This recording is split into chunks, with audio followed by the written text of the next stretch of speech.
again. Welcome. I'm E.G. Marshall.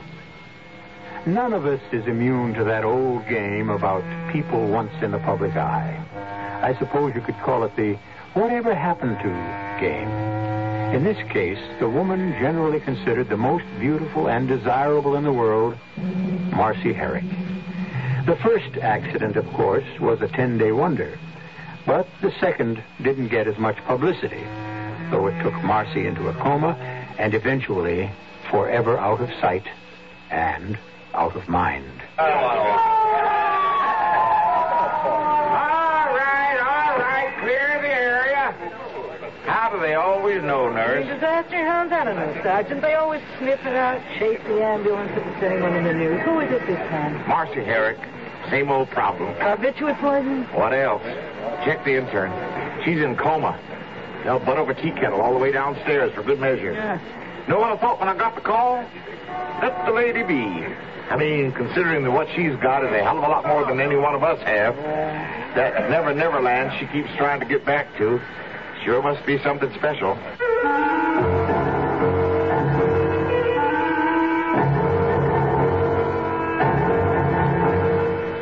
Our mystery drama, The Prison of Glass, was written especially for the Mystery Theater by Ian Martin and stars Lois Nettleton. It's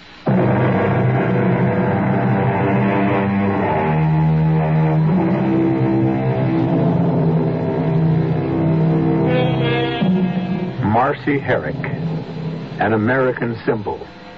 Blend of Judy Garland and Marilyn Monroe, adored by countless millions, picked by fortune to be the brightest of stars, but confined by the smothering adulation of her fans to life in a goldfish bowl. Child of fortune, queen of misfortune, a national tragedy of mob nonviolence. This is her story.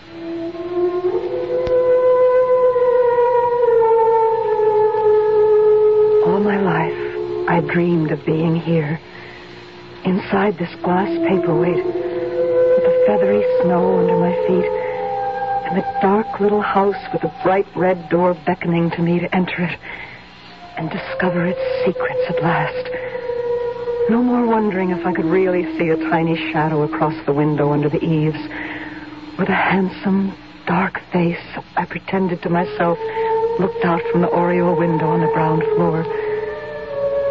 Well, now I am here at last. And all I want to do is break out of my glass prison. I want to scream till the glass shatters. So terrible to look out, seeing everything magnified, and knowing that the one possession I love the best has ended up being a prison. I may be shut away in forever.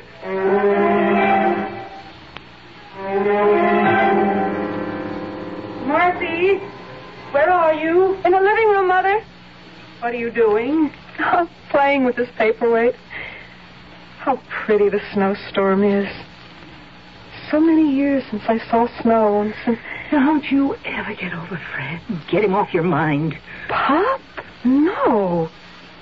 I'll never forget him. Do you? Of course I don't. But there's no point dwelling on the dead. Oh, every time I see the paperweight, it's like he was still in the room, laughing that funny, deep way he did, pleased that I was pleased with my present. It's too long ago to still be mourning for him. Why? Because he's gone. I'd like to make an end of that silly child's toy sometimes. You're too old to play with toys. This isn't a toy. It's a real old antique. Pop told me. Look at the little house. And the trees planted round, and the path leading over the little hill to the door. And turn it upside down and then right side up and watch the snowflakes fall. Look, Mother, wouldn't you love to be small enough and to be able to somehow get inside there and walk up that path and knock on the door? Who do you suppose would open it? Oh, Marcy, that's enough nonsense. You know who I keep being sure it would be? Who? Pop. That's who it would be. Pop. Now, that is all. You put the paperweight down and come and get dressed. We've got a million things to do to get ready for the contest. Come on. Mother, do I have to go? To the finals? But you're going to win. So what? Well, first of all, it means money. And second, it means you can enter the state contest. And after that... I don't want to go. Why not? I hate being stared at and walked around and examined as though I was a prize heifer or an animal in the zoo. Something even worse. What are you talking about? You should see how the men look at you in the bathing suit parade and where their eyes go. It's humiliating, degrading. You mean you'd let me down? After I've devoted every minute of my life to you, working as a cleaning woman, doing other people's dirty work just so I could give you a decent home and a chance in life. No, Mom. I want to pay you back, but not this way. Well, how else? You know I haven't got much time left to me with my heart condition. How are you going to make enough money to pay off the debts I've had to run up? Oh, no, sir. You want to pay me back, Marcy Gerstenberg? You follow the path I set for you. You'll see. One day, you're going to be a star. I don't want to be a star. Well, you can decide that when you get there. Because I'm going to keep pushing you till you get to the top. Even if it kills the both of us. Well, it killed Mom, all right, within a few years. And it killed me, a little bit at a time. The paperweight became a kind of symbol for me. Inside it, I might be safe and private. If the faces were peering in at me there, I could always hide in the soft snow. But there was never a chance to hide. Because even when Mom stopped pushing me and got really sick, there was always someone else. First of all, the man who changed my name, my agent. You know, what is it? Marcy Herrick, you're damn right, sent her in. Little Miss Sunday School, what you think she's trying to do to me? Good morning, Dave. Come in and shut the door. What's good about it? Well, we're both alive. Well, if I didn't invest so much time and bread in you already, you wouldn't be for long, sister. I'd break that alabaster neck of yours with my bare hand. Don't be mad. Mad? I'm on my 6th pill this morning. What'd you stand up Nicholas Sagat for yesterday? The guy's an octopus. I just couldn't take it again. Well, you're not a teenager anymore. You know he's got a part in his picture that can make you. You land this part, do it the way you're told, and we're at the start of the payoff at last. I got an investment in you I want back. Is that all I am to you? A warm body you can peddle? Oh, cut the sarcasm, baby. It's not your style. You got a mother in the hospital who's expensive to maintain. You want to keep her there? Sergey'll never see me now that I stood him up. I fixed it. I had him on the phone 15 minutes this morning. I'd eat plenty crow, but I fixed it. How? Now, wait a minute. If you have any idea now, look, I'm a louse, a hard-nosed son of a gun, but I have some standards. I pulled the little hearts and flowers. I told him you had to go see your mother in the hospital. That's where I was. And I figured. With all you got going for you and a mother who needs you, I don't know what it is that you keep running from. I think you still ought to be seeing a good shrink. No. Well, it's your business, I guess, but do you make the appointment I set up with Sergey today at 2? I guess so. You'd better, because this time, for one reason or another, I'm going to be with you. Meet me at his office 1:45, and wear some lipstick and a dress that fits tight. Ah, Miss Herrick, I'm delighted to meet you again, at last. And Mr. Morgan. Hi, Nick. It really wasn't necessary for you to escort your charming client. She is perfectly safe with me. Marcy has a back-to-back appointment with Multinational for the ingenue lead in the new feature. I'm playing chauffeur for her because her own car's laid up. Oh, I see. Well, then I won't keep you long. Sit down, everyone, please. Thank you. Well, I had forgotten how beautiful you are. What a pity. You mean the part is cast? No. I mean only that your time is so short today. I would have liked to go over the shooting script with you personally. Well, if I can get a copy of the script, I'd be happy to come back and read for you. No. I don't work that way. I mean, I must learn to know the actor. I'd have him or her learn to know me. We must establish a rapprochement. No? I mean, it is, as we say, a one-to-one situation, no? However, I'm sure we can let Miss Herrick have a scene, a few pages, to give her the the feeling of the part. How soon can we meet again? Well, if you're under any pressure, Mr. Sir... When are we not? When are we not, all of us? Name the time and the place. I'll have my client there. All right, my bungalow, on the set. Day after tomorrow at, say, 5:30. We'll be there. She. A one-to-one situation, as I said. She'll be there. Right, Marcy? Right, Dave. You make the dates. I keep them. I can't blame Dave. Nothing overt was even particularly hinted at. It was a business appointment, it was an exceptional part, and I was an actress. How much of my private self I was willing to surrender for a career was my own business. So, I kept my appointment at 5:30 with Nicholas Surgat. Ready, I suppose, to deliver. And I received a surprise. What he seemed to be interested in was my talent, whether I was right for the part. We went over the scene again and again, and finally he said... No, it still isn't right. But all the capability is there. The part is yours if you want it. But of course I do. I don't know what to say. As far as the part is concerned, we'll let your agent handle that. But as for us, now that is something else again. Uh-oh. No. Don't jump to the obvious conclusion. Which is true enough, Marcy. I am a man. I'm not a stone. And that's what my contract depends on? Don't be silly. I can have 100 partners, more sensual, more practiced, or more perverted than you. For us, there's something different. Isn't there always? Marcy, please grow up. I'm talking of something that I see in you beyond a simple urge of sex. Something that you will communicate to every man as strongly as you do to me. What our final relationship will be is kind of hard to say. I mean, it's compounded of so many things. Director, actress, husband, wife, lover, neophyte. But none of that is important. What is that here and now I tell you, you will play in my picture. And from it, a star will be born.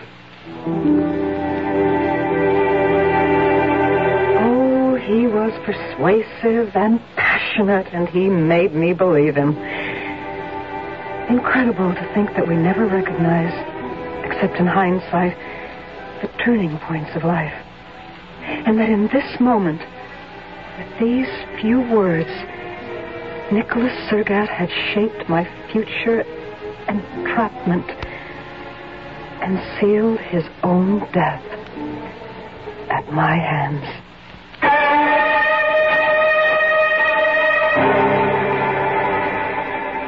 Murder from someone as gentle and dependent as Marcy? And by what means? And to what end? And if indeed there was murder, by what instrument that leads to the strange imprisonment we first found Marcy immersed in at the beginning of our story? I'll return in a moment with Act 2.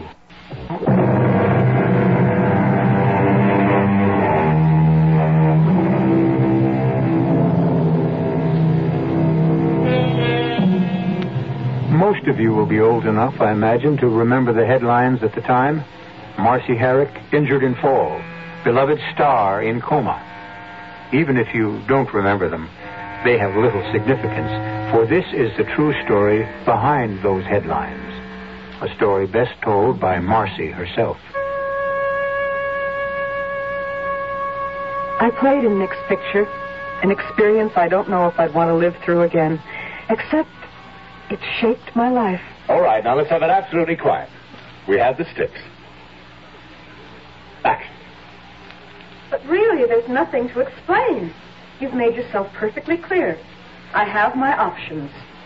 The one thing I'm permitted to do is choose. Heads or tails. Cut.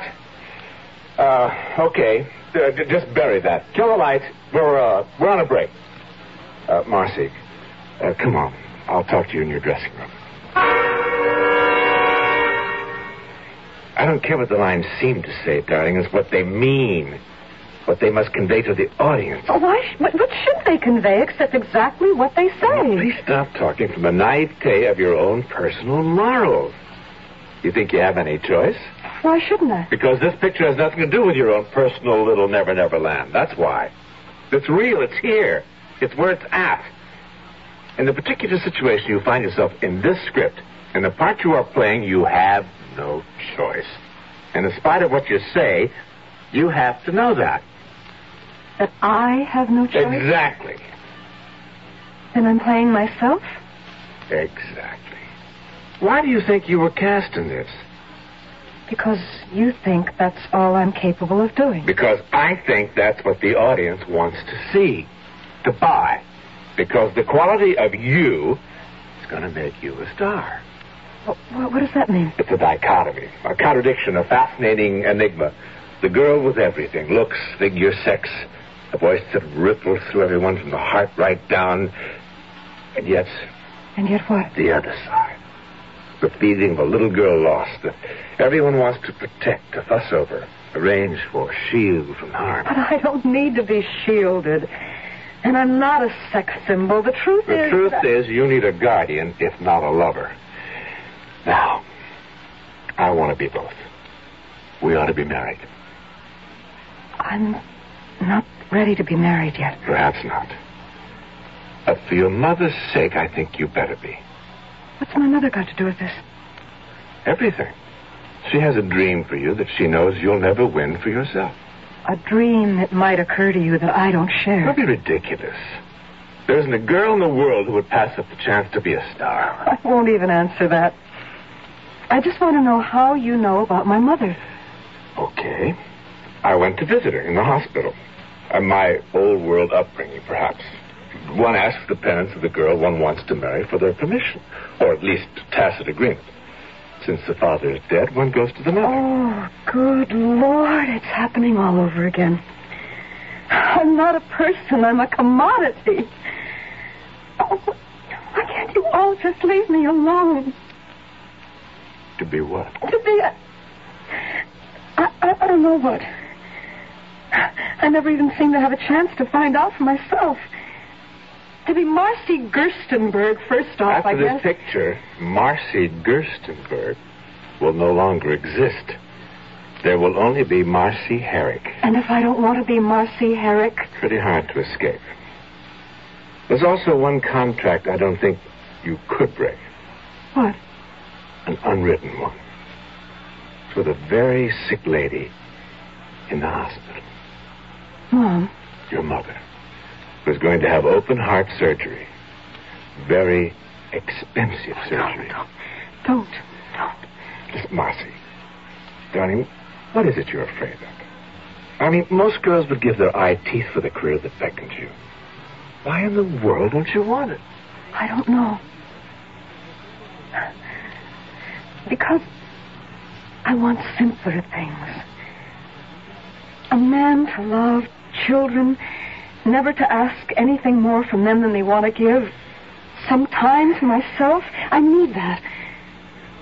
My own snow paperweight world. What? Nothing.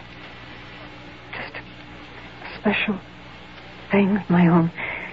But most of all, Nick, I just don't feel I have the talent. I mean, just to look at me on the set. I can't get things the way a real actress should. Baby, who wants you to be an actress? I want you to be you. No one else. If I can achieve that, if you can, you'll be one of the greatest. I know you're going to be. But you need help. I think I can offer it. And best as your husband. But I don't want to be married. But it's what you need. You have to be guided, shaped, protected. And if I refuse? Well, I might have to make a change in casting. Unfortunately for you, on the production end, there is an escape clause. Among other things, you'd be throwing away a lot of money. A lot of necessary money in your case, because... You don't have to hammer it home. Like my part in the picture, I have no options. Not even heads or tails. Marcy, you missed the point. It's the same option. There's always choice. Win or lose. Before I went to the hospital that night, I sat idly tilting my snowstorm paperweight in my hands, watching the snow, trying to let it calm me as it used to. But not tonight. All I could think of were phrases like caught in a vice, trapped, a squirrel in a cage. And then, without any decisions, I went to see Mother. Marcy? Dave, what are you doing here? Oh, I drop by now and again to say hello. To Mom? Well, sure. I mean, we go a long way back, her and me, you know. How is she tonight? No use you going in there. They have a, knocked out. She's worse? It's why I hung around. I called you at home, but you'd already left. The doctor's waiting to see you. Why? Marcy, I guess this is it. They're going to have to operate. It was a long operation. Over 6 hours. And Dave sat with me in the waiting room all the way. People talk about a lot of things in the small hours of the night. Not me, but Dave did. And as he talked, I was suddenly seeing him through different eyes, realizing that once in the past, before Dad came along, Mom and he had been quite close. Now, let's get it straight again. Your contract with Nicholas Sagat and his production company only promises to deliver your services as an actress. I know that, Dave, but maybe he's right. If this is what I'm to do, I need someone like him to play Svengali to your Trilby? It doesn't have to be that melodramatic. It doesn't have to be at all. I need money for Mom. Especially if, please, God, she comes through. If it's money, I got it. Well, even if I did borrow from you, Dave, and that's all it could be, it isn't the answer. First off, I'd have no guarantee that I could pay it back, but more important, I need success for Mom to make up to her for all she never had. You still don't have to marry him. I'm sort of an old-fashioned girl. So Nick and I were married, and Tales You Win became a colossal hit, and suddenly it seemed, although it took 2 or 3 years, I was miraculously everything Mom had wanted to be. Damn it, what are you sitting on your rear end there for? Come on, we've got a party to go to. Big deals, big connections. I'm beat tonight, Nick. I can't go anywhere. Well, you're going to go somewhere. This feature's up for grabs. I want it. I need it. Then go alone, darling. What do you need me for? I suppose the curse of my life is naivete. It took Dave to explain that to me later. He was on the way out when he married him. He latched onto you as a meal ticket. He wanted you with him because he needed you. You're all that keeps him alive. What? Oh, baby, he knew he had it in you from the beginning. Sure, he gave you your first chance, but almost from that day on, he's been writing your skirt tails. What are you trying to say? I'm not trying. I'm laying on the line. Marcy Herrick is alive and living well in Hollywood. Nicholas Sagat is dead and owes his existence to you not only now, but pretty near from the first day he met you. You mean that all these years he's been using me? About the size of it, sweetie. Oh, what a fool I've been. Oh, now, wait a minute. You were caught in a nut crack. Oh, not anymore. Now that Mama's gone. Okay, Dave. I'll take care of the rest of it. But it wasn't all that simple. Ever since my mother's death, working the heavy schedule I had to face, trying to be a decent wife to a man I thought I owed so much to, other habits had developed. The blessed uppers. Those nice little pills that gave you enough energy to fight through the long days of shooting. And the even more welcome, the lovely pills that let you sleep. And while that sleep was coming, allowed you to slip back to childhood with the snowstorm paperweight in hand, searching for someone going up the path, or for that face that you never could quite see in the window, but which somehow spelled love and all the answers. What are you doing just sitting here, Marcy? Nothing, Nick. Just playing with my favorite toy. That damn paperweight is about the measure of your brain. Let's have a drink. Come on, we should celebrate. What for? I just set you up for a nice new picture. How nice. Do I want to do it? 700,000 net and a percentage of the gross. What's the part? What's the diff? It's duck soup for you. You feed at the same trough? What does that mean? You direct, of course? Of course. If I play? What's all the flack here? What? Just about my playing. What? I don't think I want to do a new picture. I think I'd rather play with this. Oh, that silly toy. I'm telling you, one day I'm going to take it from you. I'm going to smash it. My mother once said that. Yeah, well, she should have gone... as I think I'm going to do right... No. No. Get it. Come on, get it. Don't you touch that. Yeah, Tommy. Go away, you drunken fool. Don't you touch it. Nick, are you all right? You... Blood. You hit your head on the andiron. Or did I hit you with the paperweight? What? I don't know. I don't know. What have I done?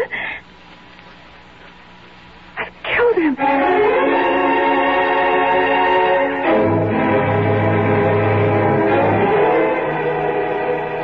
Appalled, Marcy shifts her gaze from the man, prone and unmoving on the floor, to the beloved paperweight in her hand, somehow tinged with blood.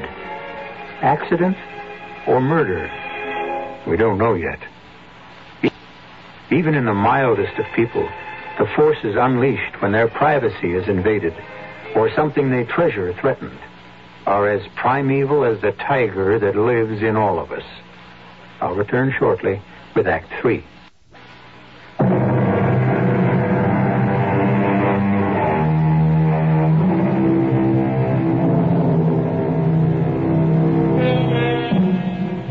There was no way, of course, of keeping the story out of the papers or off radio and TV. You'll remember what headlines it made for 10 days, until the investigation was over and Marcy was completely exonerated. Officially, that is. Unofficially, the self-declared insiders, the wise and the worldly, the Hollywood rumor factory that never shuts down, knew better. Nick was an anchor around her neck she couldn't get rid of any other way. Good for her. More power to her for having the nerve and for getting away with it. And then there was Marcy herself. I knew all about the talk behind my back. It destroyed me, like the Chinese water torture. Because of all people, I least of all exonerated myself in Nick's death. For years, I'd hated him for what he'd made me do. I'd wanted him dead, wanted to kill him. And that night was a blank in my mind. I went to pieces. Now I wanted to die. There was nothing left for me. The pills. That's all I lived on. All that kept me alive. Marcy, you gotta listen to me, baby. I killed him, Dave. I killed him. You didn't. He was falling down drunk. He hit his head on the andiron. No. He killed himself. No, I wished him dead. Same thing. Marcy, you need help. I have a doctor. No, there's no help for me. We struggled, Dave, because he wanted to break my paperweight. I pushed him, and that's how he fell. It was still an accident. Maybe? I don't know. I don't remember. Oh, Dave. Oh, Dave, I don't want to go on living.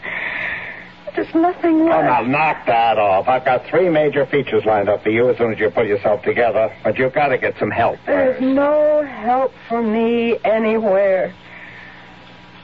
Except maybe inside here. If I could just walk through the powdery snow and up the little path and over the hill to the house. Then maybe there'd be help. The secret of my life is here. Somewhere inside here. I've always known that. If I could only get in there and unlock the future, maybe I could find a way to want to live. Why do you believe that so strongly? What? Who are you? Paul Barkley. Dr. Paul Barkley. Who? Don't you remember? Dave Morgan recommended me to you and brought you to me. I don't remember coming here. I should think that's quite possible under the circumstances. What circumstances? You were barely semi-conscious. Oh, I know. I'd taken a tranquilizer. A barbiturate, a little heavier than a tranquilizer. Who are you? I told you. Dr. Paul Barkley. Where am I? In my office. You should be in a hospital. What kind of doctor are you? Psychiatrist. So you think I'm crazy? No. I think the whole world is. Or sane. Or somewhere in between. That's the human condition. You sound kind. Yeah. I wouldn't go to the hospital.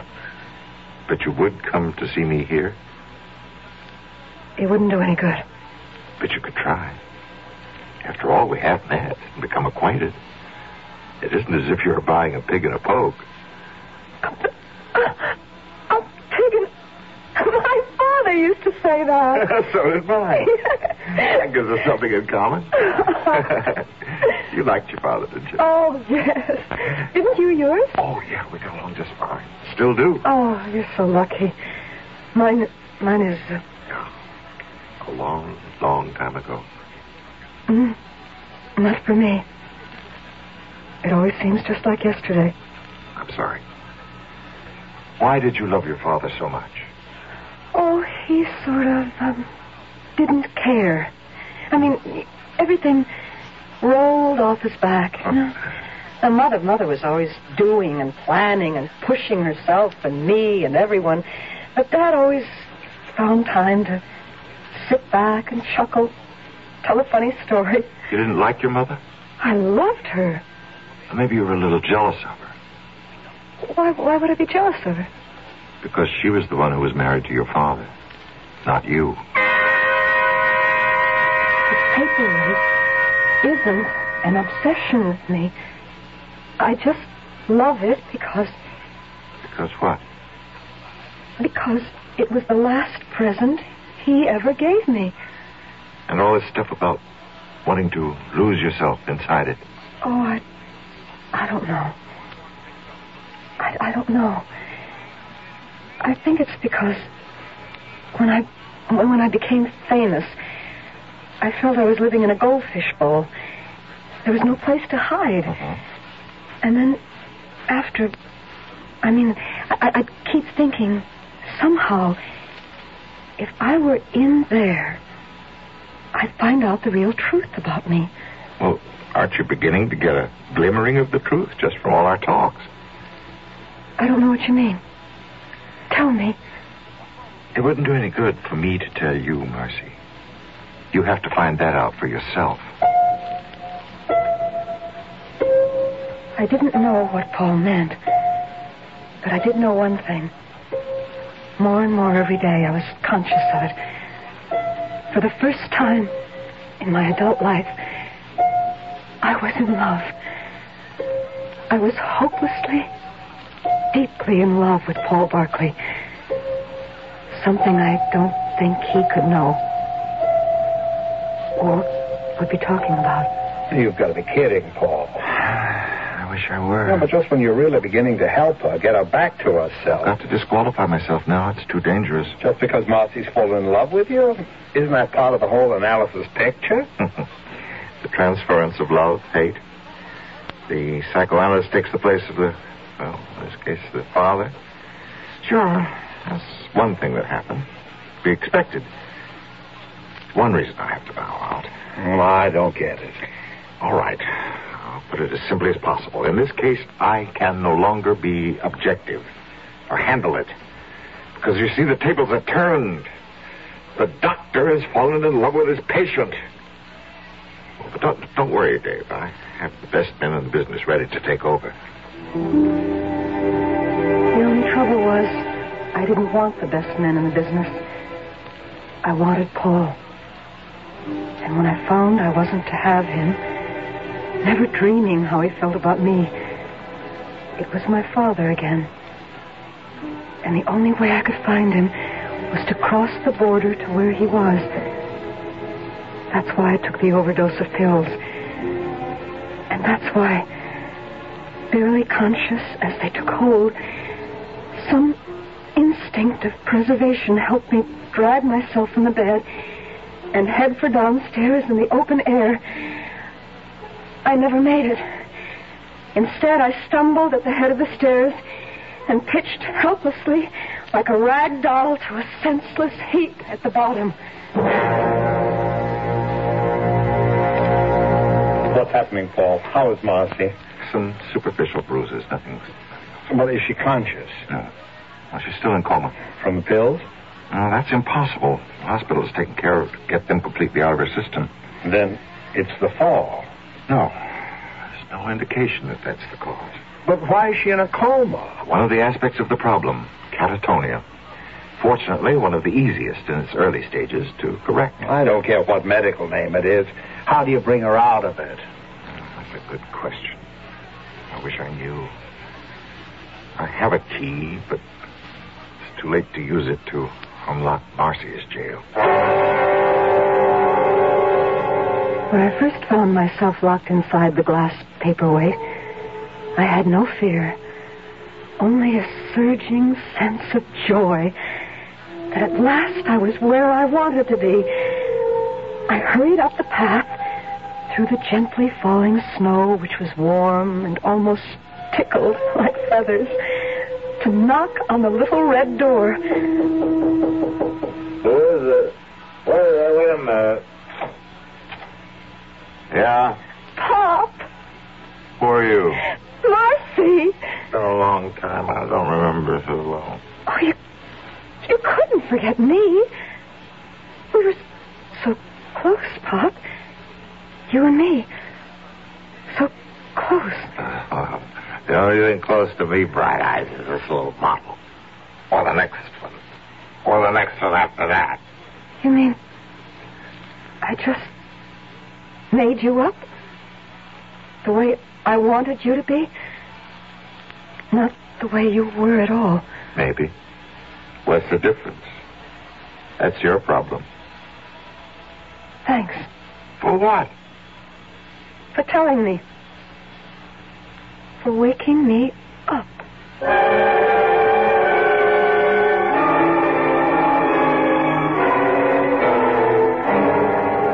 I can't look at her, Paul. She could be dead. If I can't find a trigger, she might as well be. That silly paperweight. How did it get to the hospital? It was clasped in her hand. We had to force her fingers open to free it. She's so damned intense. Why is this piece of junk so important to her? It's a symbol, Dave. Why was her father so important? Was he so wonderful? Jack Gerstenberg? The jerk of the world. Sober, he was a lump of clay. With some drinks in him, he was always on. Life of the party. Funny, for sure. Appealing. The women went for him, but he was a paste-up man. Not a human feeling in his whole lousy, non-existent soul. Then why did Marcy set so much store in him? And in this present? Oh, I don't know. Maybe because it's the one thing he ever gave her in his entire life. And for this nothing, someone like her has to be destroyed?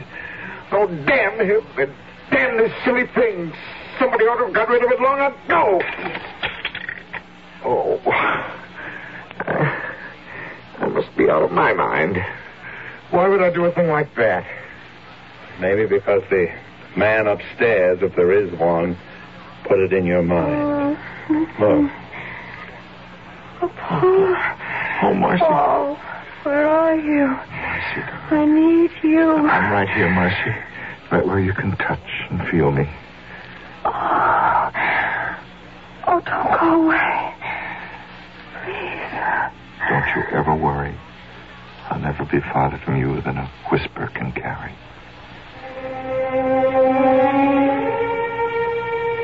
That's how I escaped from my glass prison, and how I became Mrs. Paul Barkley in a private world with 3 children and happiness and no need to look further.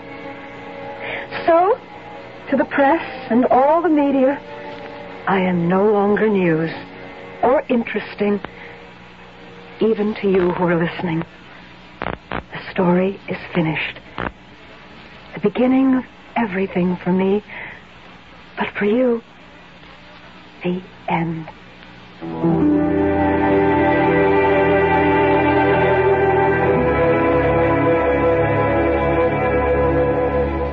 There's your answer to whatever happened to Marcy Herrick.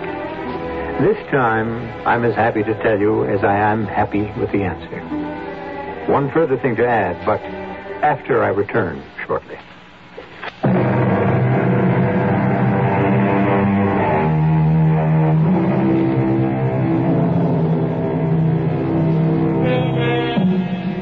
A very brief postscript, but an important one.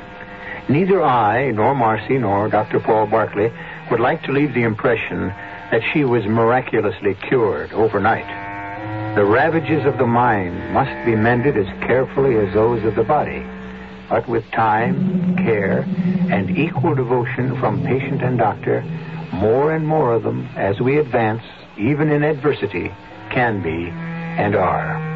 It isn't always won, but there is still hope for the human race. Our cast included Lois Nettleton, John Newland, Hans Conried, Peg LaCentra, and Barry Kroeger. The entire production was under the direction of Hyman Brown. Radio Mystery Theater was sponsored in part by Anheuser-Busch Incorporated, Brewers of Budweiser, and Buick Motor Division. This is E.G. Marshall inviting you to return to our Mystery Theater for another adventure in the macabre. Until next time, pleasant dreams.